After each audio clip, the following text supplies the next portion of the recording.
Voting ദിനത്തിൽ മലപ്പുറത്ത് നിന്നുള്ള ഒരു കാഴ്ചയിലേക്കാണ്. കാൽ കൊണ്ട് വോട്ട് ചെയ്ത് ജനാധിപത്യ പ്രക്രിയയുടെ ഭാഗമായി അബ്ദുൾ സമദ് കോട്ടപ്പുറം. മലപ്പുറം കൊണ്ടോട്ടി GMLP സ്കൂളിലെ 86 നമ്പർ ബൂത്തിലാണ് അബ്ദുൾ സമദ് കാലുകൊണ്ട് വോട്ട് രേഖപ്പെടുത്തിയത്.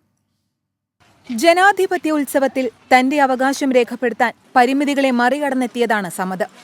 കഴിഞ്ഞ 15 വർഷമായി ഇത് മുടക്കാറില്ല. 2003-ൽ വൈദ്യുതി ലൈനിൽ നിന്ന് ഷോക്കേറ്റാണ് സമദിന്റെ കൈകൾ നഷ്ടമായത്. മുസ്ലിം ലീഗുകാരനായ സമദ് കാൽവിരലിൽ വോട്ട് രേഖപ്പെടുത്തി മടങ്ങി. വോട്ട് 18 വയസ്സായി കഴിഞ്ഞതിന് ശേഷം വോട്ട് ചെയ്യാനുള്ള അവകാശം കിട്ടി. കാലുകൊണ്ട് ചെയ്യാൻ എല്ലാവരും കൈകൊണ്ട് ചെയ്യുന്ന ടൈമിൽ എനിക്ക് കാലുകൊണ്ടാണ് അതിന് അവസരം കിട്ടിയത്. അപ്പോൾ ഒരുപാട് സന്തോഷമുണ്ട്. ഫ്ലവേഴ്സ് കോമഡി ഉത്സവം കലാകാരനായ സമദ് തെരഞ്ഞെടുപ്പ് പ്രചാരണ പ്രവർത്തനങ്ങളിൽ സജീവമായിരുന്നു.